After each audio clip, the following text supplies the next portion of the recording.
The leather whispered against the marble floor of Greater Mount Calvary Baptist Church as I walked toward my beloved Dorothy's casket. Each step felt like carrying the weight of 74 years on my shoulders, but I kept my back straight and my chin up. That's what Dorothy would have wanted.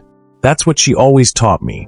Walk with dignity, no matter what storm you're facing. The shoes that carried me down that center aisle weren't just footwear. They were handcrafted by Arturo Benedetti himself in a workshop overlooking Lake Como, where every stitch was placed by hands that had been perfecting their craft for 3 generations. The leather came from cattle that grazed on special grass in the hills of Argentina, treated with a process that took 8 months to complete. Each pair cost $18,000. But to everyone watching me walk toward my wife's final resting place, they looked like ordinary black dress shoes worn by an old man who probably shopped at discount stores. The irony would have made Dorothy laugh until tears streamed down her beautiful face. If only these people knew that the simple old widower, grieving in the front pew, was the man who owned the very company that made these shoes. If only they understood that I'd been hiding a $52 million empire for over 40 years, living quietly in our same little house on Joy Road while secretly building one of the most successful luxury fashion brands in America. Dorothy's casket gleamed white and gold under the sanctuary lights. She looked peaceful, wearing the lavender dress she'd picked out herself 3 months ago when the cancer came back with a vengeance. "Promise me something, Clarence," she'd whispered on that terrible night when we both knew the end was coming. "Promise me you won't let anyone walk all over you when I'm gone. You're stronger than you know, baby. Don't let them mistake your kindness for weakness." I was keeping that promise today, even though my heart felt shattered into 1,000 pieces. The congregation of 250 people watched my every move. These were folks we'd worshipped with for 30 years, neighbors who'd seen us struggle through the lean times, church members who remembered when Dorothy and I could barely afford to put gas in our old Buick. They had no idea that the man they were watching grieve had quietly become one of the wealthiest black business owners in Detroit. But what happened next would change everything between my family and me forever. I was only 3 steps past the third pew when I heard my son-in-law's voice cut through the organ music like a rusty knife. Trevor Washington had been married to my daughter Denise for 4 years, and I'd never particularly liked the man. Something about him always felt off to me, but Denise was happy, and that's all that mattered to Dorothy and me. "Pop's Clarence," Trevor said, his voice loud enough to make heads turn. He was sitting with Denise in the family section, wearing a charcoal suit that I recognized from Men's Warehouse because Dorothy had helped him pick it out last Christmas. "I hate to say this on such a sad day, but those shoes," he paused, making sure he had an audience, "they're really not appropriate for such an important service. I know Mama Dorothy would want you looking sharp." The silence that followed felt like the moment before lightning strikes. I could hear people shifting in their seats, could feel their eyes moving from Trevor to me and back again. My daughter Denise looked like she wanted to disappear into the wooden pew. But Trevor wasn't finished with his performance. He stood up, adjusting his jacket with the confidence of a man who thought he knew everything about fashion and style. "I mean, I work in men's fashion retail, so I know what looks professional," he continued, his voice carrying across the sanctuary. "Those shoes look like something from a discount bin at Payless. It's honestly not a good look for the family, especially with all these important people here." The words hit me like physical blows, but I kept walking. "Keep your dignity," I told myself. "Dorothy's watching from heaven, and she's proud of how you're handling this." Subscribe now because what Trevor discovers about those discount bin shoes will destroy his world completely. What Trevor couldn't possibly know was that those shoes were prototypes from the upcoming spring 2025 collection of Benedetti Heritage, my flagship luxury brand. They were one of only 2 pairs in existence, personally delivered to me by Arturo 6 weeks before Dorothy's diagnosis came back. Each shoe bore a tiny platinum stamp on the inner sole that read CM Executive, my initials, marking them as pieces from the founder's private collection. The man who was publicly humiliating me for wearing cheap shoes worked as a regional sales manager for the very company I'd built from nothing. Every paycheck he'd deposited for the past 14 months had been authorized by me. Every client he'd contacted, every sale he'd made, every performance review he'd received had happened under my ultimate authority. And he had absolutely no idea. I continued walking toward Dorothy's casket, my $18,000 shoes silent on the burgundy carpet runner. My shoulders stayed square despite the crushing weight of public embarrassment. The congregation was buzzing with whispers now. Some people were nodding in agreement with Trevor, their faces showing the kind of second-hand shame that suggested they, too, found my appearance lacking. That hurt more than Trevor's words. These were people who'd known me for decades, who'd watched Dorothy and me struggle and scrape for respectability.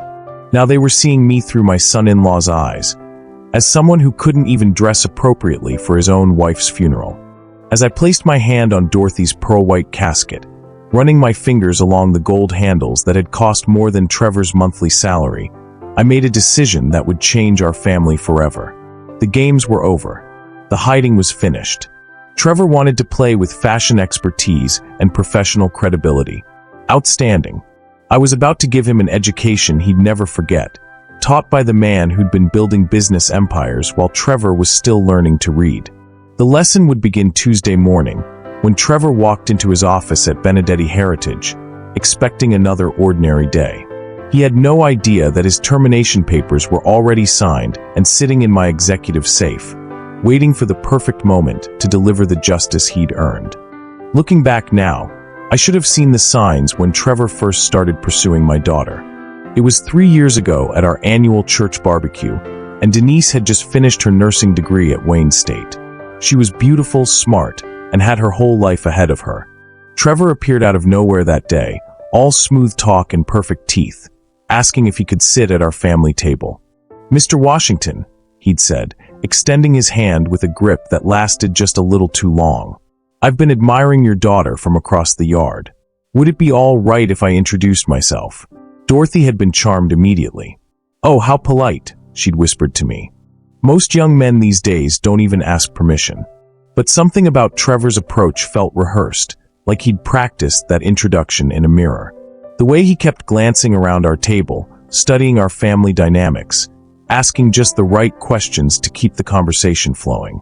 It reminded me of a salesman working a potential customer. "So, Mr. Washington," Trevor had continued, "Denise tells me you're retired. What kind of work did you do?" I'd given him my standard answer: factory work at Ford, some side jobs here and there, living comfortably on my pension. Trevor had nodded with just the right amount of respect, but I caught something else in his eyes. Relief, maybe. Like he'd just confirmed something he'd wanted to know. "That's honest work," he'd said. "My family believes in the value of hard work. We're in business ourselves, property development, investment consulting. Maybe we could talk sometime about opportunities in the neighborhood." Even during their wedding day, Trevor was already planning something that would horrify us all. The courtship that followed was like watching a master class in manipulation. Trevor brought flowers every Friday, never missing a week. He remembered every birthday, anniversary, and church event. He helped Dorothy with her groceries, fixed my porch light without being asked, and always dressed appropriately for family gatherings. "That boy has good home training," Dorothy would say after he left. "His mama raised him right." But I noticed things that bothered me. The way Trevor's eyes would wander around our house during dinner, like he was taking inventory. How he'd steer conversations toward topics about our neighborhood, asking about property values and development plans. The persistence of his questions about my retirement activities, and whether I'd ever considered moving to a bigger place. "Pops Clarence," he'd say during Sunday dinners, "you and Mama Dorothy deserve better than this old house. Man, with your wisdom and experience, you could probably afford something nice if you wanted it." I'd always change the subject, but Trevor kept coming back to it. Money, property, investments, topics that seemed odd coming from a young man who claimed to be focused on winning my daughter's heart. The engagement happened fast. Too fast, in my opinion, but Denise was glowing with happiness, and Trevor seemed devoted to her. They'd been dating 8 months when he proposed, right there in our living room on Christmas Eve, with the whole family watching. "I want to make Denise my wife," he'd announced, "and I want to be part of this beautiful family forever." The wedding was small but elegant. Trevor's family came up from Toledo, his parents, 2 brothers, and an uncle who supposedly ran the Washington Financial Collective, whatever that was. They seemed nice enough, though I noticed they asked a lot of questions about Detroit, about our neighborhood, about business opportunities in the area. "Your family's been in this house a long time," Trevor's uncle had mentioned during the reception. "But you've seen a lot of changes. Property values must be interesting to watch." But what really caught my attention was a conversation I overheard between Trevor and his brother Marcus during the wedding reception. I'd stepped outside for some air when I heard them talking by the church parking lot. "You sure about this neighborhood?" Marcus was saying. "It doesn't look like there's much money here." "Trust me," Trevor had replied. "There's more to this family than meets the eye. I've been asking around, doing some research. The old man's got secrets. Nobody lives this quietly unless they're hiding something worth hiding." I'd frozen behind the church dumpster, my blood turning cold as I listened to my new son-in-law talk about my family like we were a business opportunity. "Besides," Trevor had continued, "Denise is beautiful and sweet. Even if the family money thing doesn't pan out, being married to a nurse gives me respectability. Clean background, good community connections. That's valuable for our other ventures." While we celebrated their love, Trevor was conducting corporate espionage at our dinner table. The first year of marriage seemed normal enough.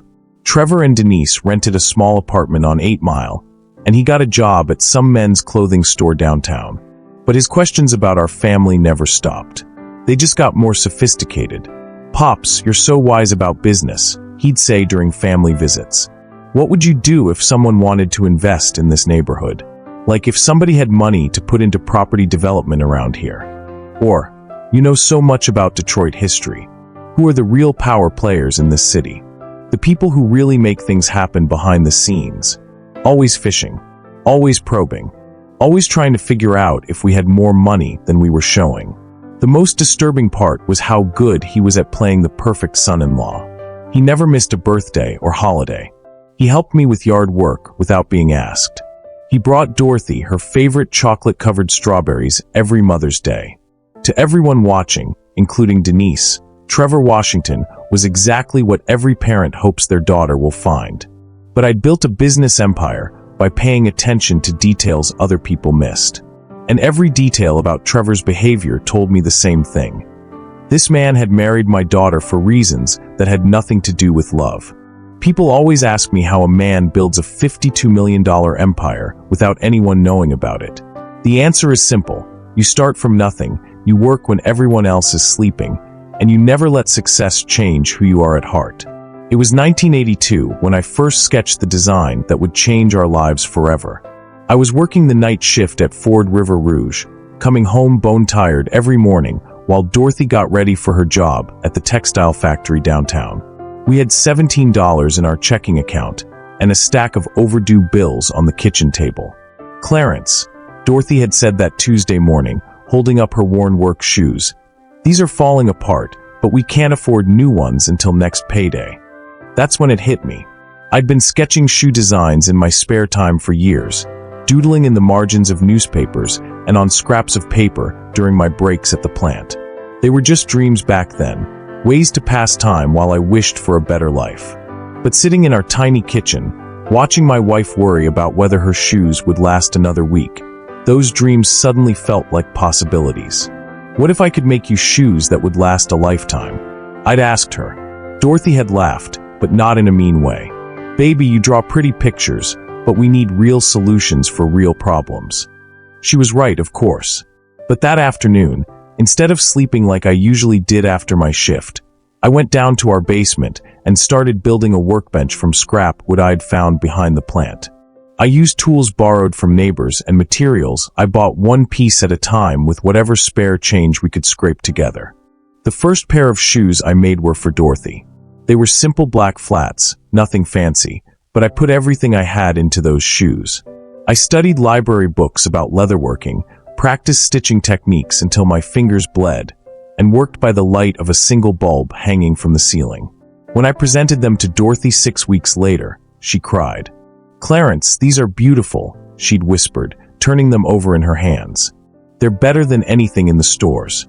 But keeping this secret would nearly destroy the people I loved most. Those first shoes led to a conversation with Mr. Patel, who owned a small shoe store on Grand River. He agreed to display one pair in his window, just to see if anyone would be interested. They sold within 3 days. The customer, a woman named Mrs. Chun, came back the following week asking if we had more styles. That's how Meridian Holdings began. One pair of shoes, one satisfied customer, one small step towards something bigger than we'd ever imagined. Dorothy became my business partner without either of us really planning it. She had an eye for fashion and a gift for understanding what women wanted. While I focused on construction and quality, she designed the styles and colors that would appeal to customers. We worked opposite shifts. I'd craft shoes in the basement while she slept, and she'd handle sales calls and customer service while I was at the plant. For the first 5 years, we reinvested every penny back into the business. No new furniture, no fancy dinners, no vacations. We drove the same old Buick and lived in the same small house, while our basement operations slowly grew into something that needed proper workspace. Maybe we should rent a small shop, Dorothy had suggested in 1987, when our basement was packed wall to wall with leather, tools, and inventory. Not yet, I'd told her. Success that shows too much too fast makes people suspicious. Let's keep growing quietly. That decision shaped everything that followed.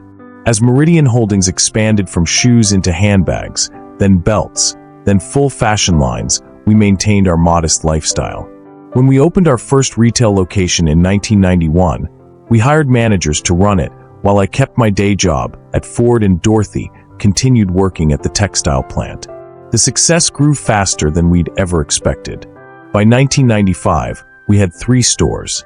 By 2000, we had 8. By 2010, Meridian Holdings owned luxury boutiques across 7 states and had contracts with major department stores nationwide. But to everyone around us, family, friends, neighbors, church members, we were still just Clarence and Dorothy Washington, the hardworking couple from Joy Road who'd managed to save enough for a comfortable retirement. Why don't we tell the children? Dorothy had asked one evening in 2015, when our company's revenue hit $40 million for the first time. Because money changes people, I'd explained. Look at families that win the lottery. Half of them are bankrupt within 5 years, and the other half never speak to each other again. Our kids are good people with strong values because they learn to work for what they want. I don't want to take that away from them. Dorothy had understood, but I could see the weight of our secret wearing on her. Especially when Denise struggled to pay for nursing school, or when our son Marcus couldn't afford to fix his car, or when family members made comments about us being too set in our ways to enjoy life. The hardest part wasn't building the business. It was watching people we loved struggle with problems we could have solved with a single phone call.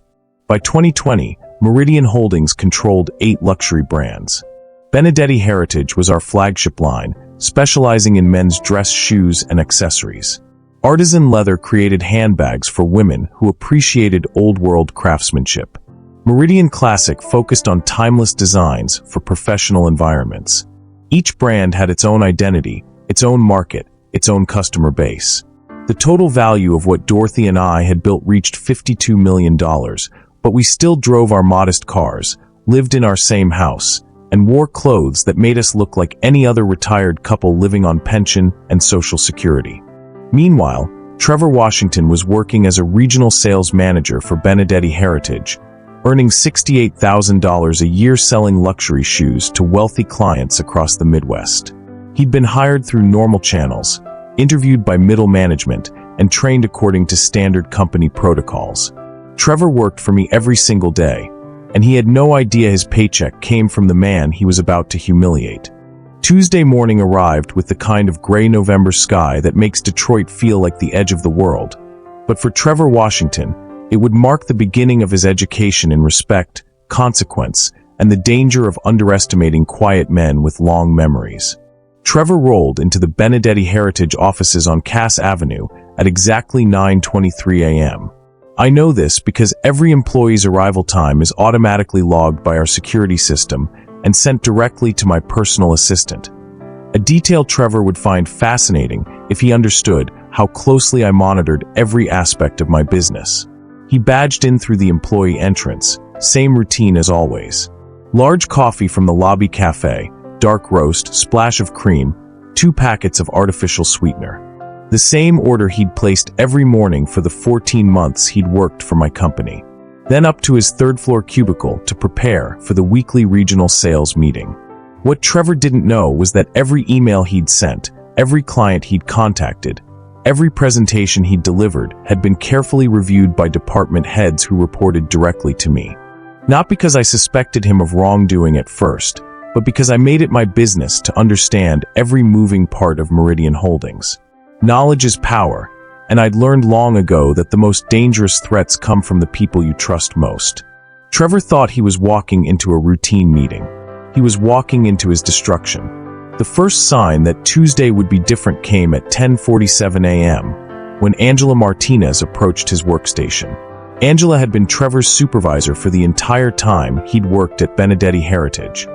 9 years with the company, climbing from floor sales associate to regional manager through pure talent and dedication. I'd always respected her professionalism and business instincts. But this morning, Angela looked like someone who'd just realized she'd been walking through a minefield.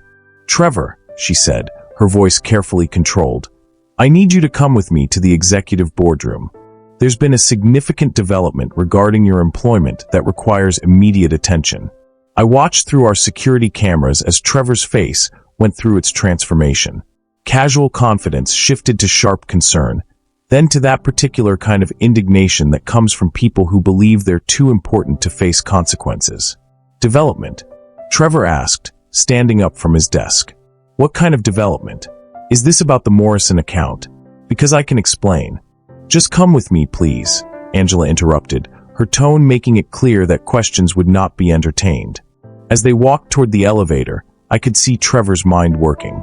He was probably running through his recent performance, trying to identify what might have triggered a summons to the executive floor. Maybe thinking about client complaints, missed deadlines, or policy violations. He had no idea that the real issue was much more personal. The executive boardroom on the 12th floor represented everything Benedetti Heritage had achieved. Floor-to-ceiling windows showcasing downtown Detroit's skyline. A custom walnut conference table that seated 20 people. Walls decorated with photographs documenting Meridian Holdings' journey from basement startup to international success. Trevor had never been on this floor. Regional sales managers operated on levels 2 through 5, with executive access reserved for department heads and above. As Angela guided him through corridors lined with original artwork and hand-woven carpets, his confusion deepened into something approaching panic. "Angela," he said as they approached the boardroom doors, "you're making me nervous here. What's this about?" "You'll understand in a moment," she replied, opening the mahogany doors. The boardroom contained 3 people waiting for him: Angela, myself, and my corporate attorney, Reverend Dr. Marcus Robinson. Marcus had been handling Meridian Holdings' legal affairs for 18 years, ever since I'd needed someone who understood both corporate law and the unique challenges facing Black-owned businesses. But Trevor, still trying to process why his wife's father was sitting at the head of a luxury company's executive conference table, focused entirely on me. I was wearing a midnight blue Tom Ford suit that cost more than Trevor's quarterly commission. My gray hair was precisely trimmed. The Rolex Submariner on my wrist was the same one that had appeared in Ebony magazine's feature on successful business leaders 2 years earlier. For 45 seconds, Trevor stared at me with complete confusion. His brain was struggling to process why his grieving father-in-law was occupying executive space in his workplace, looking like he owned everything in sight. Then understanding began to penetrate, slowly and painfully. "Good morning, Trevor," I said, my voice carrying the authority I used with suppliers and board members, completely absent of the grandfatherly warmth he was accustomed to. "Please take a seat. We have several important matters to discuss concerning your future with Benedetti Heritage." Trevor collapsed into the leather chair across from me, his eyes jumping between my face and the legal documents spread across the polished table. I could watch him constructing desperate explanations, searching for some rational way to account for my presence. Maybe I was here as a consultant? Perhaps I'd won some customer service award? The mental gymnastics were almost entertaining. "I'm certain you have questions," I continued, sliding a leather portfolio across the table. "Allow me to eliminate your confusion. My name is Clarence Morris Washington, and I am the founder, majority owner, and chief executive officer of Meridian Luxury Holdings, which owns Benedetti Heritage along with 7 other luxury fashion brands. The statement landed like a physical blow. Trevor's face underwent a spectacular transformation, confusion to disbelief to dawning terror as the implications became clear. That means every paycheck you've deposited for the past 14 months has been authorized by someone you considered qualified to receive fashion advice from a retail employee. Every client you've contacted, every sale you've completed, every performance review you've received has been overseen by someone you deemed appropriate to mock during his wife's funeral. I paused, letting the full weight settle into his consciousness. I trust this clarifies the professional relationship you seem to have misunderstood. The look on Trevor's face when he realized who was sitting at the head of that table was worth 40 years of silence. The silence in that boardroom stretched like a wire about to snap. Trevor sat frozen in his chair, staring at me with the kind of blank shock you see on people's faces when they realize they've been swimming in shark-infested waters without knowing it. Marcus Robinson, my attorney, cleared his throat and opened the folder containing Trevor's termination papers. "Mr. Washington," he began in his formal courtroom voice, "your employment with Benedetti Heritage is terminated effective immediately for conduct detrimental to company reputation and violations of professional standards." I watched Trevor's Adam's apple bob as he swallowed hard. His hands were shaking slightly as he gripped the arms of his leather chair. The transformation from arrogant son-in-law to terrified employee was almost complete. "Sir," Trevor stammered, looking at me with wide eyes, "I had no idea. I never meant any disrespect. If I had known you were my boss, I would never have." "You would never have what?" I interrupted, my voice cutting through his desperate backpedaling. "You would never have shown your true character? You would never have revealed how you really feel about family, respect, and dignity." Angela Martinez shifted uncomfortably in her chair. In 9 years of working for my company, she'd never witnessed an executive confrontation this personal or this brutal. "Mr. Washington," Trevor tried again, "please understand, I was just trying to help. I thought maybe you needed guidance about appropriate funeral attire. I work in fashion, so I felt qualified to." "You felt qualified," I repeated, standing up from my chair and walking to the floor-to-ceiling windows overlooking downtown Detroit. "You felt qualified to humiliate a 74-year-old widower at his wife's funeral because you assumed he was too poor and too ignorant to dress himself properly." From the window, I could see the Detroit River flowing past, the same river I'd grown up playing beside when this city was still the heart of American manufacturing. I'd built my empire here, created jobs for hundreds of people, contributed millions in taxes to help rebuild this community. And my own son-in-law had publicly shamed me because he thought I was just another old black man who didn't know any better. "The termination is final," I said without turning around. "Security will escort you out of the building. Your personal items will be mailed to your home address. Any company property in your possession must be returned immediately."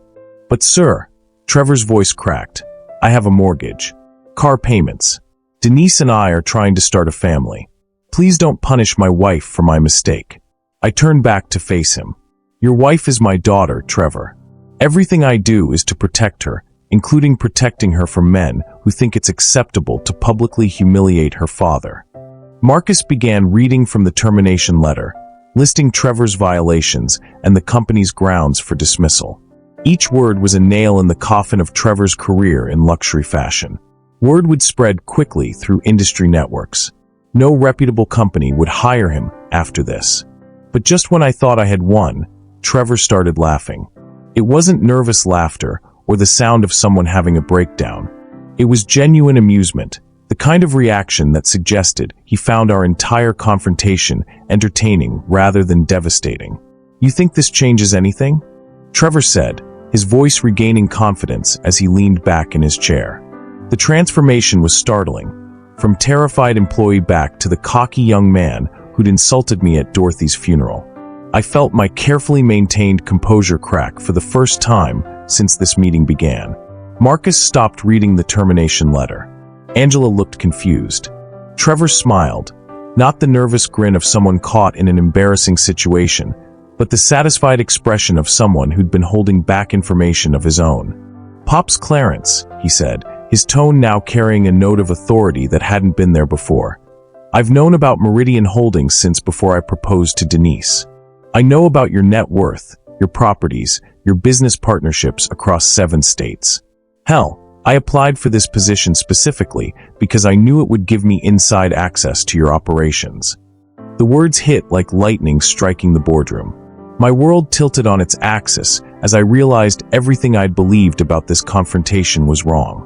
"You see," Trevor continued, standing up from his chair with renewed confidence, "my associates and I have been developing business interests that require detailed intelligence about successful Black-owned enterprises in the Midwest. The Washington Financial Collective has been researching acquisition opportunities in luxury retail for 18 months, and we've been frustrated by companies that seem to have unlimited resources and political connections." My mouth went dry as the implications became clear. It took considerable investigation to trace those shell corporations and offshore accounts back to Meridian Holdings, Trevor said, his voice now carrying its own note of menace. "And when we discovered my future father-in-law was the architect behind one of the most successful luxury fashion operations in the region, well, let's just say pursuing Denise became as much about business intelligence as romance." The confession struck like a physical blow. I realized that everything I'd assumed about this situation was catastrophically wrong. Trevor hadn't accidentally disrespected me through ignorance or arrogance. He'd done it deliberately, testing my reactions, measuring how far he could push before I'd reveal my hand. The funeral humiliation wasn't random cruelty. It was a calculated provocation designed to force me into exactly this position, where I'd have to choose between maintaining my cover and defending my dignity. My son-in-law hadn't stumbled into disrespecting me. He had planned it from day one. The revelation hit me like a sledgehammer to the chest, but I kept my expression neutral. 40 years of building a business empire had taught me never to show weakness when predators were circling. "So you're telling me," I said slowly, "that your entire relationship with my daughter has been a business operation?" Trevor's smile widened. "Not entirely. Denise is beautiful, intelligent, and she genuinely loves me. That part is real. But when we discovered that pursuing her would also give us access to one of the most profitable Black-owned luxury brands in America," he shrugged. "Let's call it a happy coincidence that served multiple purposes." Angela Martinez looked like she was watching a car crash in slow motion. Marcus Robinson had stopped reading the termination papers and was studying Trevor with the intense focus of a prosecutor who'd just heard a confession. "Tell me about the Washington Financial Collective," I said, returning to my chair. If Trevor wanted to reveal his hand, I was going to let him talk. In my experience, arrogant people always said more than they should when they thought they had the upper hand. "We're a private investment group specializing in identifying undervalued businesses with growth potential," Trevor said, settling back into his chair like he was conducting a board meeting instead of being fired. "My family has been involved in various financial ventures for over a decade. Real estate development, import-export consulting, currency exchange operations." The words sounded legitimate on the surface, but something about Trevor's tone suggested there were layers underneath that wouldn't bear close examination. "And you decided my company was undervalued?" I asked. "Not undervalued. Underleveraged. You've built something impressive, Pops, but you're thinking too small. Meridian Holdings could be worth 5 times what it is now with the right partners and the right expansion strategy." Trevor pulled out his phone and scrolled through what looked like financial documents. "We've been tracking your company's performance for 2 years. Revenue growth, market penetration, customer demographics. You're sitting on a gold mine, but you're running it like a mom-and-pop shop instead of the international brand it could become." But Trevor had no idea I'd been watching him since the day he met my daughter. While he'd been conducting his amateur corporate espionage, I'd been running professional-grade surveillance on everyone who entered my family's sphere. Marcus Robinson wasn't just my business attorney. He also coordinated security investigations on potential threats to my empire, my family, and my carefully maintained privacy. Trevor Washington's file had been growing thicker with disturbing discoveries since the second week after he'd introduced himself at that church barbecue. The Washington Financial Collective, I repeated. Interesting name. Tell me, Trevor, what exactly does your family collective invest in? Something flickered in Trevor's eyes, a moment of uncertainty that suggested I'd touched on territory he hadn't planned to discuss. Diversified portfolios, he said quickly. Property development, business acquisition, international trade consulting. Standard investment activities. International trade, Marcus Robinson said, speaking for the first time since Trevor's revelation began. That's a broad category. What specific international markets does your collective operate in? Trevor's confidence wavered slightly. Various markets. South America, primarily. Some operations in the Caribbean. Import-export relationships that have been profitable for our clients. I exchanged a glance with Marcus. In the criminal justice system, import-export and Caribbean operations were often euphemisms for activities that would interest federal law enforcement agencies. And your role in the collective? I asked. Intelligence gathering, market research, relationship building. I identify opportunities and assess their potential for our broader investment strategy. Which explains your interest in my daughter, I said. Partly yes. But also explains why I applied to work for Benedetti Heritage. Getting inside your company, understanding your operations, building relationships with your suppliers and distributors, all valuable intelligence for our assessment. Trevor was becoming more animated as he talked, clearly proud of his infiltration strategy. Do you realize how difficult it is to get accurate financial information about privately held companies? Most successful Black-owned businesses are extremely secretive about their operations. You've been particularly challenging to research because you've maintained such a low profile. For good reason, I said. I'm sure. But it made our job harder. Marrying into your family was the most efficient way to gather the intelligence we needed to make an informed investment proposal. The casual way he discussed using my daughter as a business asset made my blood boil, but I kept my voice steady. And what kind of proposal did you have in mind? Partnership. The Washington Financial Collective would provide capital for international expansion, supply chain optimization, and market penetration strategies that could triple your revenue within 5 years. In exchange, we'd become equity partners with input on major business decisions. And if I declined your proposal? Trevor's smile took on an edge that hadn't been there before. Why would you decline? We're offering to make you wealthy beyond your current dreams. We're talking about transforming Meridian Holdings from a regional success story into a global luxury brand. But if I said no, the pause that followed lasted too long. Trevor's eyes shifted away from mine, and I saw him calculating how much to reveal. We're persistent when we identify opportunities, he said finally. We don't give up easily when we know a business has potential. Marcus Robinson opened a thick manila folder he'd been holding throughout our conversation.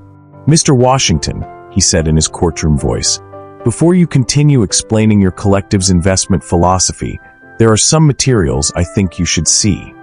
The folder contained photographs, financial records, and federal law enforcement documents that had taken my security team 18 months to compile. As Marcus began spreading them across the conference table, I watched Trevor's face transform from confident to concerned to genuinely frightened. What you're looking at, Marcus continued, is evidence of a sophisticated money laundering operation disguised as legitimate investment consulting. The Washington Financial Collective isn't in the business of building companies. It's in the business of cleaning money generated by narcotics distribution networks operating between Detroit and Chicago. The color drained from Trevor's face as he recognized some of the photographs. Midnight meetings in abandoned warehouses. Cash transactions in restaurant parking lots. Signed agreements with individuals whose backgrounds would have made the DEA's Organized Crime Task Force extremely interested. Your international trade consulting involves moving drug money through legitimate businesses, I said, standing up from my chair. Your Caribbean operations are offshore accounts designed to hide criminal proceeds. And your investment proposals are attempts to infiltrate successful companies for money laundering purposes. Trevor's mouth opened and closed without sound. The confident businessman who'd been lecturing me about expansion strategies had become a cornered criminal who'd just realized the extent of his exposure. The man who mocked my shoes at my wife's funeral was a career criminal who'd infiltrated my family. Marcus Robinson methodically spread photographs across the mahogany conference table like a prosecutor presenting evidence to a jury. Each image told a story that Trevor Washington clearly hadn't expected me to know. "This photograph," Marcus said, pointing to the first image, "was taken outside a warehouse in southwest Detroit on March 15th at 2:47 a.m. That's you, Mr. Washington, accepting a briefcase from Carlos Mendoza, a known associate of the Hernandez drug distribution network." Trevor's hands began trembling as he stared at the crystal-clear image of himself in a parking lot, illuminated by streetlights, taking what was obviously a cash payment from a man whose face was familiar from DEA wanted posters. "This second photograph," Marcus continued, "shows you meeting with Vincent Torino at a McDonald's on 8 Mile Road. Mr. Torino is currently under federal investigation for laundering money through legitimate businesses across the Midwest. The briefcase you're handing him contains approximately $50,000 in cash." Angela Martinez looked like she was going to be sick. In 9 years of managing employees at Benedetti Heritage, she'd never witnessed anything approaching this level of criminal revelation. "How?" Trevor whispered, his voice barely audible. "How do you have these?" "Professional surveillance," I said from my position by the windows. "When someone enters my family's life, I make it my business to know exactly who they are and what they represent. You've been photographed, recorded, and documented since the second week after you met my daughter." Marcus opened a thick financial folder. "Your banking records tell an interesting story, Mr. Washington. In the past 18 months, you've deposited over $200,000 in cash into various accounts, always in amounts under $10,000 to avoid federal reporting requirements." What the photographs revealed about Trevor's real business partners would shock the FBI. The evidence was overwhelming and methodical. Marcus had clearly spent months building a case that would satisfy any federal prosecutor. Bank statements showing suspicious cash deposits. Cell phone records documenting calls to known criminals. Travel receipts placing Trevor at locations where major drug transactions had occurred. "Your gambling debts alone total $127,000, Marcus continued. "Money owed to individuals whose collection methods typically involve violence. The Washington Financial Collective isn't an investment group. It's a money laundering operation that you joined because you were desperate to pay off debts that would have gotten you killed." Trevor slumped in his chair as each piece of evidence landed like a physical blow. The confident businessman who'd been lecturing me about expansion strategies 20 minutes earlier had been reduced to a cornered criminal facing federal charges. The warehouse meetings, the cash transactions, the offshore accounts, everything points to a sophisticated operation designed to clean money generated by narcotic sales between Detroit and Chicago, I said, walking back to my chair. "You weren't trying to acquire my business for legitimate investment purposes. You were looking for ways to launder dirty money through my company's clean operations." Marcus pulled out a recording device.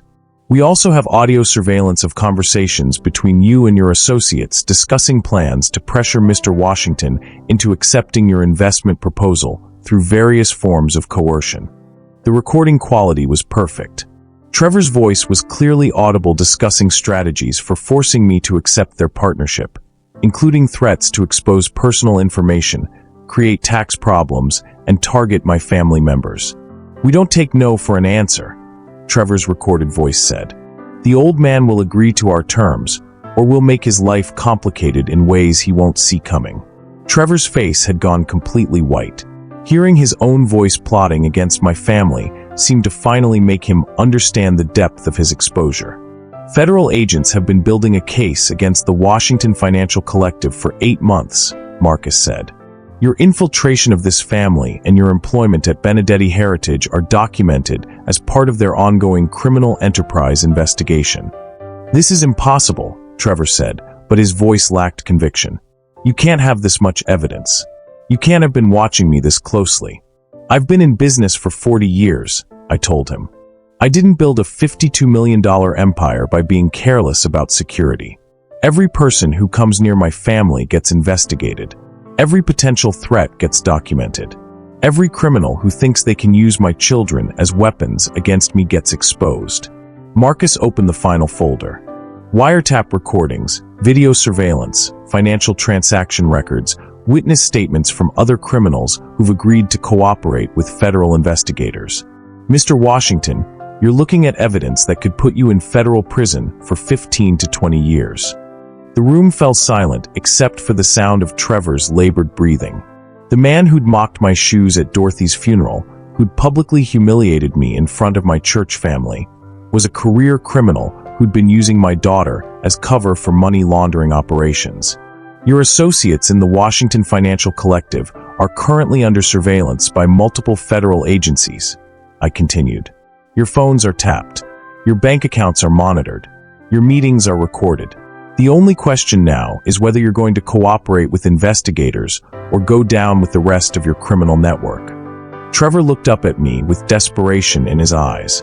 What do you want? Money. I can pay you. My associates have resources. We can make this disappear. I want you out of my daughter's life, I said. Permanently. Completely. With no contact, no explanations, no attempts to manipulate her into staying with you. And if I refuse? Marcus Robinson smiled with the satisfaction of a prosecutor who'd just heard a confession. Then you'll be arrested within 48 hours on federal charges of money laundering, conspiracy, and racketeering.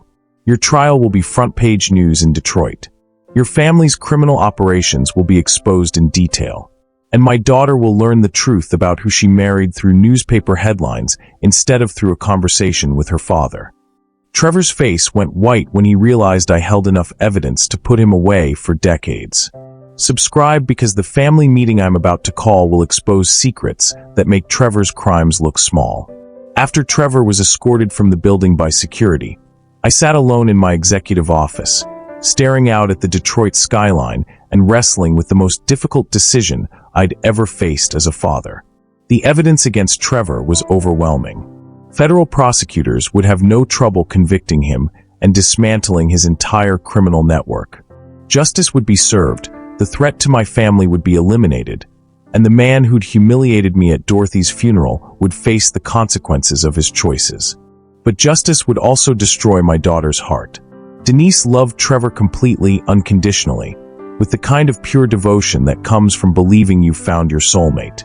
She had no idea about his criminal activities, no knowledge of his real motivations for pursuing her, no understanding that their entire relationship had been built on lies and exploitation. How do you tell a woman that the man she wants to spend her life with is a career criminal who married her to gain access to her family's business? How do you explain that every romantic gesture, every declaration of love, every promise about their future together was part of an elaborate scheme to infiltrate your company for money laundering purposes? The weight of Dorothy's absence hit me like a physical blow. For 48 years, whenever I'd faced impossible decisions, I'd talked them through with my wife. She had a way of seeing through complications to the heart of what mattered most. She would have known what to do about Trevor, how to protect Denise while still ensuring justice was served. But Dorothy was gone, and I was facing this choice alone. My private phone rang. Denise's name appeared on the screen, and my heart clenched. She was probably calling to check on me, to see how I was handling the grief of losing her mother. She had no idea that her husband had spent the morning being exposed as a federal criminal in my boardroom. "Hi, Daddy." Her voice was warm and concerned. "I wanted to see how you're doing today. I know the funeral was hard, and Trevor told me he stopped by your office to apologize for what happened at church." Trevor had told her he was apologizing. Of course he had. Even after being confronted with evidence of his crimes, he was still manipulating my daughter with lies. "Sweetheart," I said, my voice carefully controlled, "we need to have a family meeting. Tonight. Can you come over to the house around 7? "A family meeting? Daddy, what's wrong? You sound strange." But protecting my daughter meant making a choice that would haunt me forever. The hardest part wasn't deciding whether to expose Trevor. His crimes demanded justice, and his threat to my family required elimination. The hardest part was knowing that the truth would shatter Denise's faith in love itself. She'd been betrayed by the person she trusted most, manipulated by someone who'd sworn to cherish her, used as a weapon against her own family by a man who'd claimed to want to protect her. That kind of betrayal doesn't just break hearts. It breaks the ability to trust anyone ever again. "Nothing's wrong with you, baby," I said. "But there are some things about Trevor that you need to know. Important things that affect your safety and our family's security." "Things about Trevor? Daddy, what are you talking about? He's my husband. If something was wrong, I would know." The innocence in her voice made this conversation even more painful. Denise trusted completely because she loved completely. She couldn't imagine that someone she'd given her heart to could be capable of such calculated deception. "Can you just trust me and come over tonight? Bring Trevor with you. We'll sit down together and work through everything." "You're scaring me, Daddy. What happened? What did you find out?" I closed my eyes and thought about Dorothy, about the promises I'd made to her during those final weeks. "Promise me you won't let anyone walk all over you. Promise me you'll protect our children, even when protecting them hurts." "I found out that some people aren't who they pretend to be," I said. "And I found out that sometimes protecting the people you love means telling them truths they don't want to hear." The silence on the other end of the line lasted so long I thought the call had dropped. "Daddy," Denise said finally, "Trevor is a good man. He loves me, and he loves our family. Whatever you think you know, there has to be an explanation." "There is an explanation, sweetheart. But it's not one that's going to make you happy. I'm not coming to any meeting where you're planning to attack my husband," she said, her voice gaining strength. "Trevor made a mistake at the funeral. He apologized. That should be enough. This isn't about the funeral, Denise. This is about who Trevor really is, what he's really been doing, and why he really married you." The words hung in the air between us like a bridge that once crossed, could never be uncrossed. "What do you mean, why he really married me?" I could hear the fear creeping into her voice, the first crack in her certainty about the man she'd committed her life to. 7 o'clock tonight, I said gently. "Please trust me enough to have this conversation. Your mother would want you to know the truth, even if the truth is painful." After I hung up, I sat in my office chair and stared at a photograph of Dorothy that I kept on my desk. She was smiling, wearing the lavender dress she'd chosen for church last Easter, looking at me with the kind of love that had sustained me through 48 years of marriage. "I don't know how to do this without you," I whispered to her picture. "I don't know how to break our baby's heart to save her life. But some secrets are too dangerous to keep, even when revealing them breaks hearts." 7 o'clock came faster than I wanted it to. My living room, which had hosted countless family gatherings over the years, felt different that evening. The same burgundy couches where we'd celebrated birthdays and holidays now seemed like witness chairs in a courtroom where I was about to prosecute my own son-in-law. Denise arrived first, alone. "Trevor was running late from work," she explained, though I knew exactly where he was, probably meeting with his criminal associates, trying to figure out how much damage had been done during our boardroom confrontation. "Daddy, you look tired," Denise said, settling into the chair where Dorothy used to sit during family discussions. The sight of my daughter in her mother's spot made my chest tight with grief and determination. "I haven't been sleeping well since the funeral," I admitted. "Grief does strange things to a man's mind. Makes you see things clearly that you might have ignored before." My son Marcus arrived with his wife Carmen and their teenage daughter Keisha. Marcus worked as a mechanic at a Ford dealership, honest work that barely covered their mortgage and car payments. He'd never asked me for money, never complained about his struggles, but I'd watched him stress over bills that I could have paid with pocket change. "Dad, what's this about?" Marcus asked, giving me a hug that reminded me how strong he'd grown. "Denise said you called some kind of emergency meeting. We're waiting for Trevor," I said. "This concerns him directly." Carmen looked nervous. "Is everything okay with Denise's marriage?" "That's what we're here to discuss." Trevor finally showed up at 7:23, looking like a man who'd spent the day calculating escape routes. His usual confident swagger was gone, replaced by the careful movements of someone who knew he was walking into hostile territory. "Sorry I'm late, Pops," he said, avoiding eye contact. "Work emergency." "I'm sure it was," I replied. Once everyone was seated, I stood in front of the fireplace where Dorothy and I had posed for family photos for 3 decades. The weight of what I was about to reveal felt heavier than anything I'd ever carried. "There are some things about our family that you need to know," I began. "Things your mother and I kept secret for 40 years because we wanted you to grow up with the right values." Marcus frowned. What kind of secrets, Dad? I walked to the mantelpiece and picked up a framed photo of Dorothy and me from our 25th wedding anniversary. We looked so happy, so proud of what we'd built together. She would have handled this conversation with more grace than I could manage. Your mother and I weren't just factory workers who saved enough for a comfortable retirement, I said. We built a business empire worth $52 million. The silence that followed was so complete, I could hear the grandfather clock ticking in the hallway. What? Marcus said finally. Meridian Holdings. 8 luxury brands, 16 retail locations, manufacturing contracts across 3 countries. I founded it in our basement in 1982, and your mother was my partner in everything. Denise stared at me like I'd announced I was from another planet. Daddy, that's impossible. We would have known. We lived in this same house. You drove the same car. We struggled to pay for my nursing school. We wanted you to understand the value of hard work, I explained. We wanted you to build character through effort, not inheritance. Money changes people, and we didn't want it to change you. When Denise heard the truth about her husband, her reaction shocked us all. Carmen was the first to speak. $52 million? Are you serious? Dead serious. And Trevor here has known about it for over 2 years.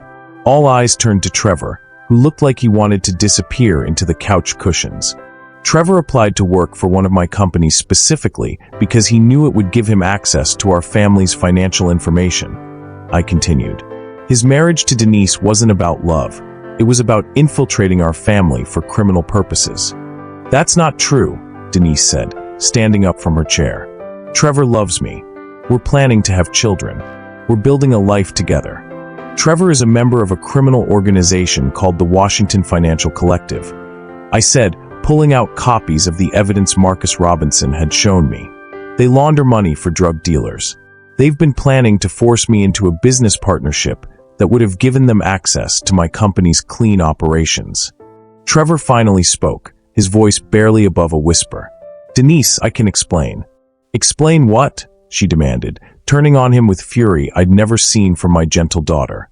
Explain why my father has photographs of you meeting with criminals? Explain why you've been lying to me about who you really are.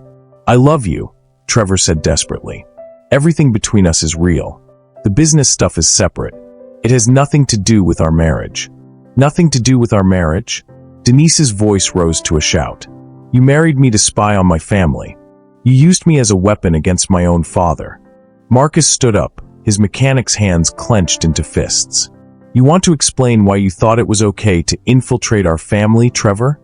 It wasn't supposed to happen like this, Trevor said, backing toward the door. The feelings are real. I really do love her. Get out, Denise said, her voice shaking with rage and heartbreak. Get out of this house. Get out of my life. Don't contact me. Don't call me. Don't ever speak to me again. Trevor looked around the room at the faces of people who'd welcomed him as family, people he'd been planning to betray for criminal gain. Denise, please. She said get out. Marcus stepped forward, and Trevor quickly headed for the door.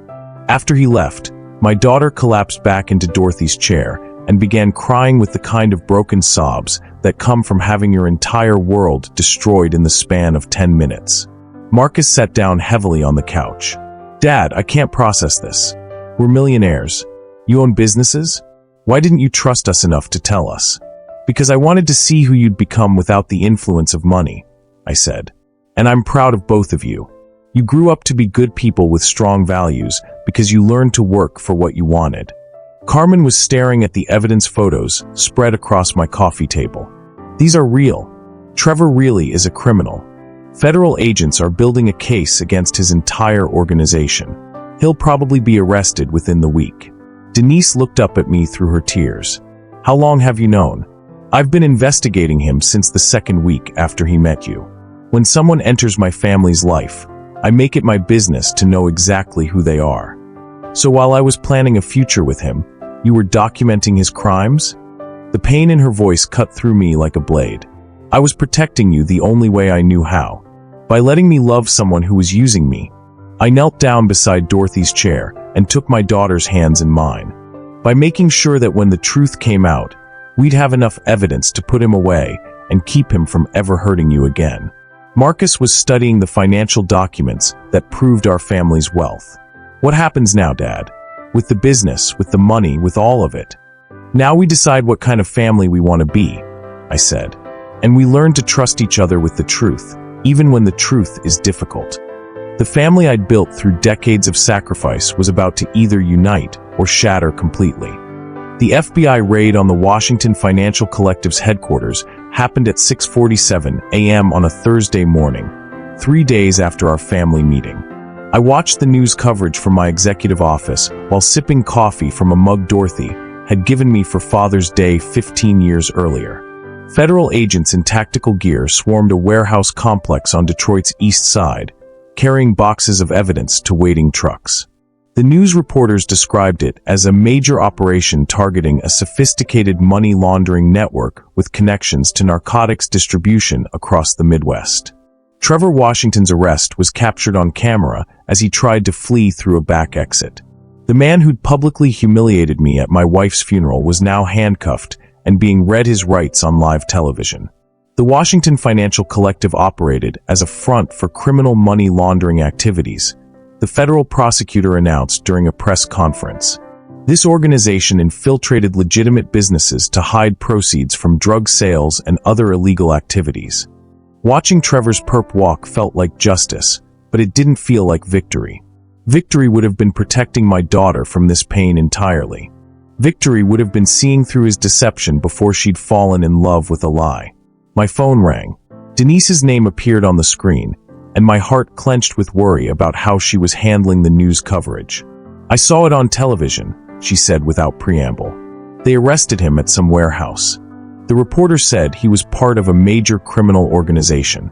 How are you doing, sweetheart?" "I don't know. I feel like an idiot for not seeing it. I feel like I don't know how to trust my own judgment anymore." "Trevor was a professional deceiver," I said. "He fooled people for a living. Don't blame yourself for believing someone who made lying his career." The silence on the line stretched long enough that I wondered if she'd hung up. "Daddy," she said finally, "I need to ask you something, and I need you to be completely honest with me. Always. Did you ever think about just telling me the truth about him instead of letting me find out this way?" The question hit like a physical blow because it was the same one I'd been asking myself since Tuesday night. Could I have handled this differently? Could I have protected her without destroying her faith in love? "Every day," I admitted. "But I was afraid you wouldn't believe me. I was afraid you'd choose him over the family. And I was afraid that if I was wrong about him, I'd damage your marriage for nothing." "Were you wrong about him?" "No, sweetheart. I wasn't wrong. But the biggest surprise was still coming from the person I least expected. That afternoon, Denise showed up at my office without an appointment. She'd never visited Meridian Holdings before, had never seen the executive floors, or understood the scope of what Dorothy and I had built.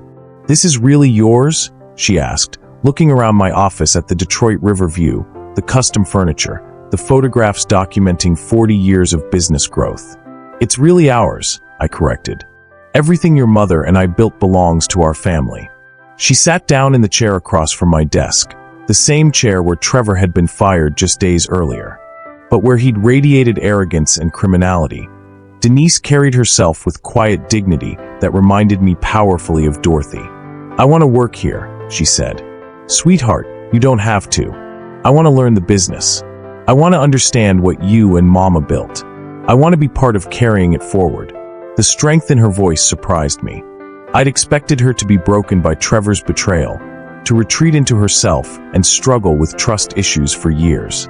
Instead, she seemed to be channeling her pain into determination. "It won't be easy," I warned. "Learning luxury retail, understanding supply chains, building relationships with suppliers and customers, it takes years to master." "I have years," she said. "And I have something Trevor never had." "What's that?" "I have a reason to care about this family's legacy that has nothing to do with money." Over the following weeks, I watched my daughter transform her heartbreak into purpose. She threw herself into learning every aspect of Meridian Holdings, starting with entry-level positions and working her way up through genuine effort rather than family connections. Marcus chose a different path. He wanted to keep working as a mechanic, but he asked me to help him open his own shop. I like fixing things with my hands, he explained. But I'd rather fix them for myself than for someone else. Carmen returned to school to finish her accounting degree, something she'd put aside when Keisha was born. If we're going to be a business family, she said, I want to understand how business actually works. Even 15-year-old Keisha got involved, helping with social media and learning about marketing to younger customers. Grandpa, she said one afternoon, your brands need to connect with people my age. We don't shop the same way older people do. The family business became a family project in ways Dorothy and I had never imagined when we'd started mixing leather and dreams in our basement 40 years earlier. 3 months after Trevor's arrest, I received a letter from him in federal prison. He'd pled guilty to money laundering and conspiracy charges in exchange for a 12-year sentence. The letter was addressed to both Denise and me, but she asked me to read it first. I know I don't have the right to ask for forgiveness, he'd written. I know I used and betrayed people who welcomed me as family. But I want you to know that my feelings for Denise were real, even if everything else was a lie. She deserves better than what I gave her. Denise never responded to the letter, but she kept it in a box with other reminders of lessons learned the hard way. 6 months after the arrests, we held our first annual Meridian Holdings family meeting in the same living room where I'd revealed our secrets. Dorothy's chair remained empty, but her influence filled every conversation about values, legacy, and treating people with dignity regardless of their circumstances. Your mother would be proud of how we chose love over revenge, truth over comfort. I told my children and grandchildren as we planned for the future. Dorothy would have been proud of how our family chose love over revenge, truth over comfort. The federal courthouse in downtown Detroit buzzed with activity on the morning of Trevor Washington's sentencing hearing. News vans lined Lafayette Boulevard and reporters clustered around the courthouse steps, eager to cover what prosecutors were calling one of the most significant money laundering cases in Michigan history. I sat in the gallery's front row, wearing the same Tom Ford suit I'd worn during Trevor's termination meeting 6 months earlier. Denise sat beside me, her spine straight and her chin raised with the kind of dignity that reminded me powerfully of her mother. She'd insisted on attending the hearing, despite my offers to handle it alone. I need to see this through, she'd said. I need to watch him face the consequences of what he did to our family. Trevor entered the courtroom in an orange jumpsuit, his hands shackled, looking nothing like the confident young man who'd once lectured me about appropriate funeral attire. 6 months in federal custody had aged him considerably. His hair was shorter, his face thinner, and his eyes carried the hollow look of someone who'd finally understood the full cost of his choices. The prosecution's case had been devastating. Federal prosecutors presented evidence of a criminal network that had laundered over $3 million through fake investment schemes, property deals, and infiltration of legitimate businesses. Trevor's role as an intelligence gatherer had been crucial to the operation's success. Mr. Washington used his marriage to gain access to confidential business information. Assistant U.S. Attorney Patricia Williams told the judge. He exploited family relationships to identify targets for criminal exploitation. His actions represent a particularly egregious betrayal of trust. When called to testify about the evidence my security team had gathered, I kept my statement brief and factual. I described the surveillance that had documented Trevor's criminal activities, the threats his organization had made against my family, and the emotional damage his deception had caused my daughter. Your Honor, I said from the witness stand, this man didn't just commit financial crimes. He weaponized love itself, using my daughter's affection as a tool to attack our family's security and reputation.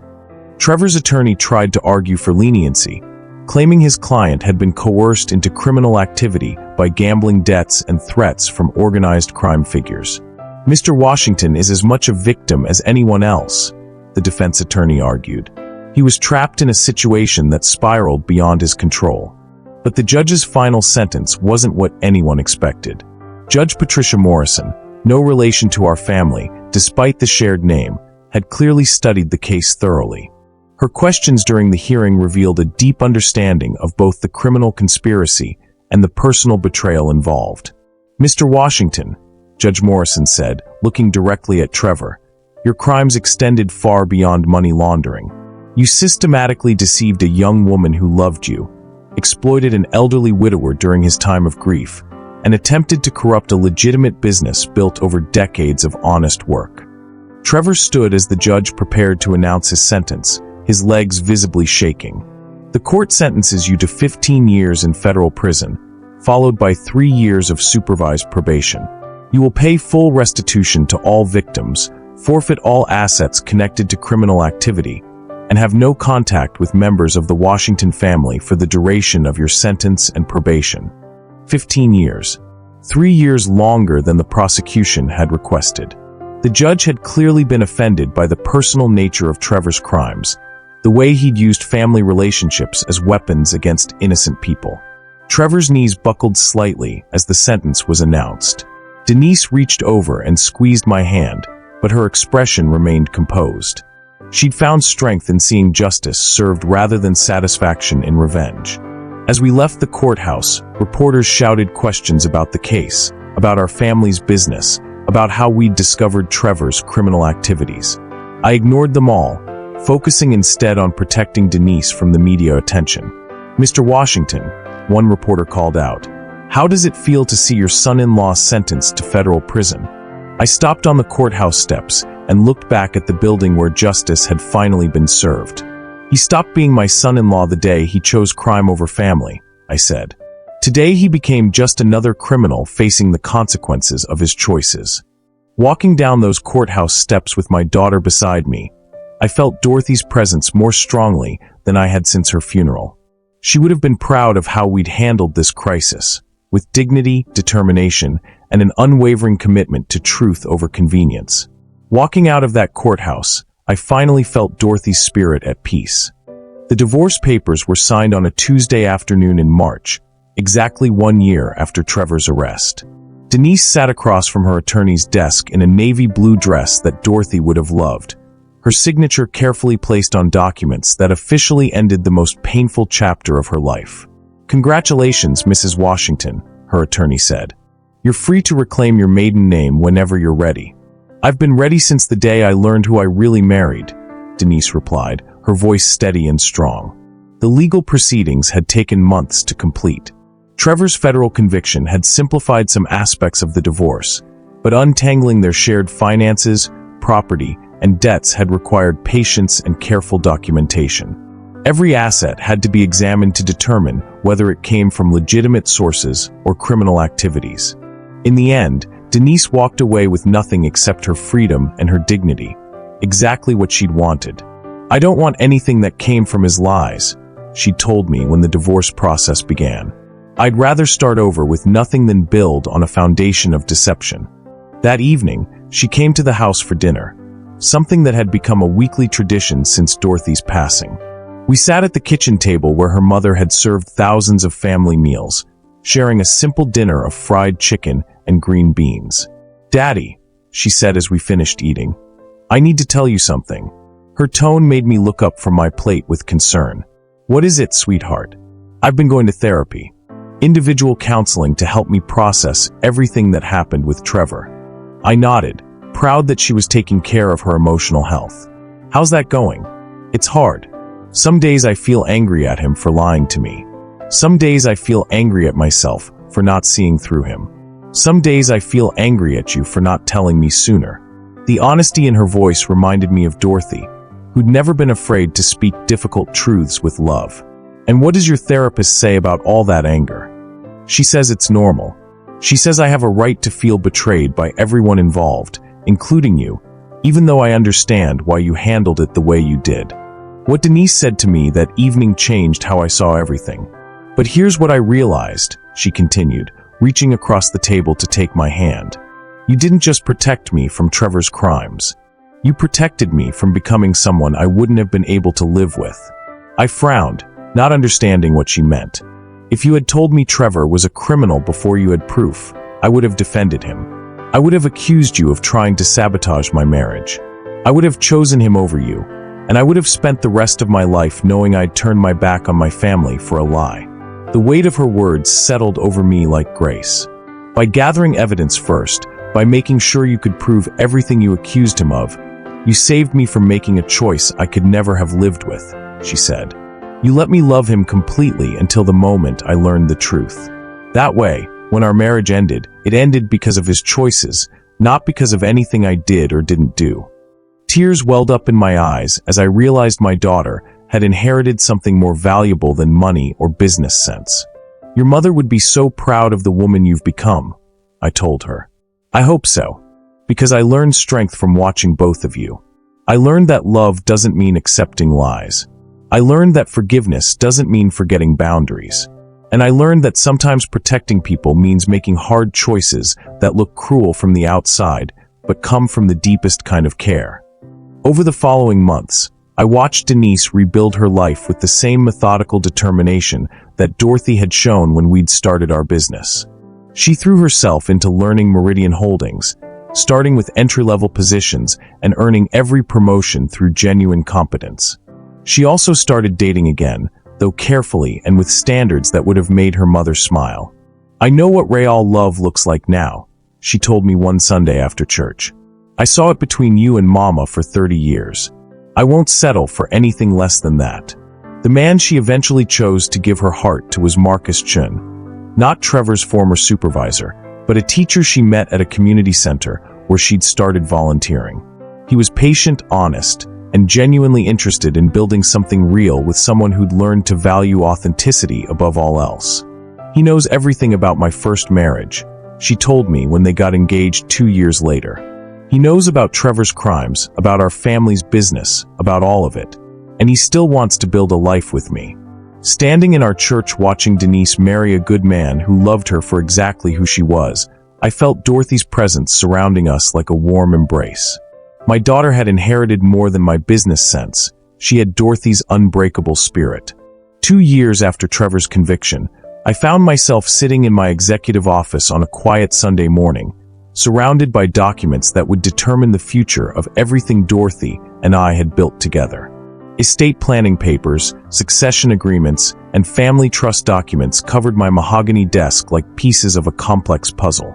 At 76 years old, I could no longer pretend that I'd live forever. The empire we'd created needed a plan for survival that extended beyond my lifetime, a structure that would preserve not just the wealth, but the values that had guided our success. Meridian Holdings had grown to $68 million in value since Trevor's exposure and arrest. The publicity from his trial had, surprisingly, increased our brand recognition. Customers appreciated doing business with a company that stood up to criminals and protected family integrity. Denise had proven herself capable of running the luxury retail division, showing the same attention to detail and customer service philosophy that Dorothy had instilled in our original operations. Marcus had successfully opened his automotive repair business with family investment, creating jobs in our community while maintaining his independence. But the biggest decision still lay ahead, one that would change our family forever. The traditional approach would have been simple: divide everything equally among my children, set up trust funds for my grandchildren, and let them figure out how to manage sudden wealth. But Dorothy and I had spent 40 years proving that traditional approaches don't always produce the best results. Instead, I was designing something more complex and more meaningful. A family business education program that would require each potential heir to earn their inheritance through demonstrated competence, ethical behavior, and commitment to the values that had built our success. "No one gets anything for free," I said to Dorothy's photograph on my desk. "Not even our own children." The program I was creating would require family members to work entry-level positions in our companies for minimum wage, learning every aspect of operations from the ground up. They'd have to complete business education courses, demonstrate leadership abilities, and prove they could treat employees and customers with respect regardless of their own financial position. Most importantly, they'd have to show they understood that wealth was a tool for building community, not just personal comfort. The inheritance structure would be merit-based rather than automatic. Family members who completed the education program and demonstrated genuine competence would earn partnership shares in Meridian Holdings. Those who couldn't or wouldn't meet the standards would receive modest trust funds, but no business control. It sounds harsh, I'd explained to Marcus and Denise when I'd outlined the plan the previous week. But easy money ruins character. I want you to inherit strength along with wealth. Denise had understood immediately. You want us to earn the right to carry on what you and Mama built. Exactly. This company represents more than money. It represents proof that Black families can build generational wealth through honest work and smart decisions. I won't let it become another story about inherited money destroying the next generation. Marcus had been more resistant initially. Dad, we're your children. Don't you trust us to handle responsibility? I trust you to become the people you need to be, I'd replied. But becoming those people requires challenge, not comfort. The legal documents I was reviewing that Sunday morning reflected months of work with attorneys, accountants, and business consultants. Every detail had been carefully constructed to ensure the company's survival while maintaining family involvement. The plan included scholarship programs for employees' children, community investment requirements, and ethical business standards that would be enforced by an independent board, including community leaders and family members. But the most important element was a requirement that family members working in the business had to live modestly during their training period. No luxury cars, no expensive homes, no designer clothes until they'd proven they could succeed without family money opening doors. They need to understand what it feels like to be judged by their character instead of their bank account, I explained to Dorothy's picture. Just like we did when we started. The announcement would come at our next family meeting, but I already knew how different personalities would react. Denise would embrace the challenge enthusiastically. Marcus would grumble, but ultimately respect the logic. Carmen would appreciate the educational opportunities. 15-year-old Keisha would probably think it was the coolest thing ever. The most satisfying part was knowing that Trevor's criminal infiltration had ultimately made our family stronger. His betrayal had forced us to examine our values, our relationships, and our plans for the future. In trying to destroy us, he'd accidentally helped us build something more resilient. I picked up my pen and signed the final documents, officially establishing the Washington Family Legacy Foundation and the merit-based inheritance structure that would govern Meridian Holdings for generations to come.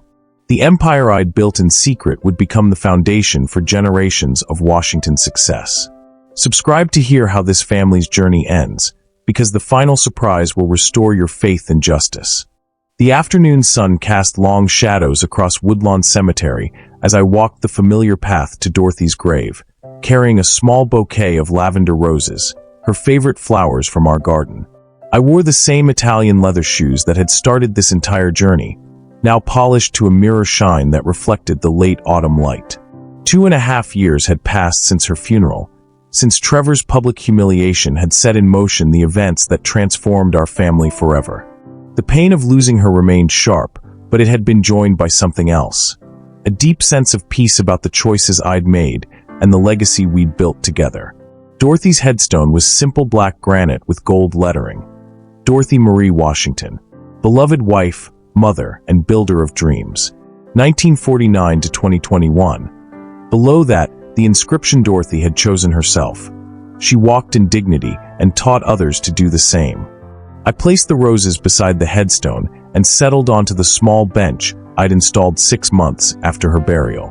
This had become my ritual, coming here every Sunday afternoon to talk through the week's events, to seek her guidance on difficult decisions, to feel connected to the woman who'd shaped every important choice of my adult life. The Legacy Foundation is official now, I told her, speaking in the same quiet tone I'd used during our bedroom conversations for 48 years. The children will have to earn their inheritance, just like we earned everything we have. A gentle breeze rustled the oak trees surrounding the cemetery, and I could almost hear Dorothy's approving laughter. She'd always believed that struggle built character, that easy victories meant nothing compared to hard-won success. Denise is thriving in the business. She's got your eye for detail and your gift for making customers feel special. Marcus opened his own shop, and he's happier working for himself than he ever was working for someone else. Even little Keisha is showing business sense that reminds me of you when we first started mixing leather and dreams in our basement. As I stood there, I realized Dorothy had been preparing me for this moment all along. The memories came flooding back.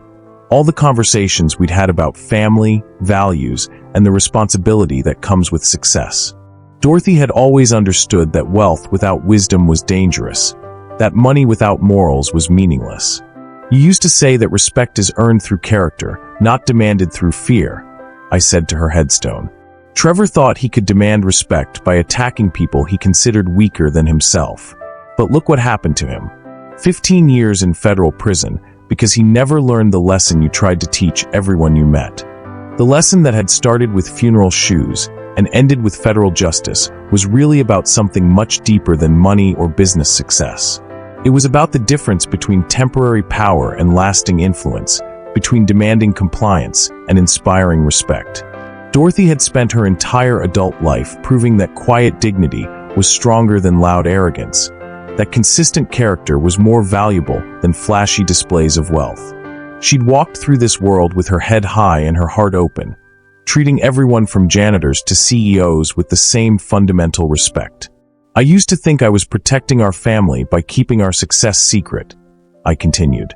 But what I was really doing was following your example of staying humble no matter how high we climbed. The Italian shoes I was wearing had cost $18,000, but they weren't about showing off wealth. They were about honoring the craftsmanship of people who took pride in their work, about supporting businesses that valued quality over quick profit, about walking through the world with dignity rather than desperation. Trevor had mocked these shoes because he'd thought they represented weakness, poverty, or lack of sophistication. He'd never understood that true sophistication comes from knowing who you are and what you value, regardless of what other people think about your choices. The children understand now, I told Dorothy. They understand that the money isn't the real inheritance.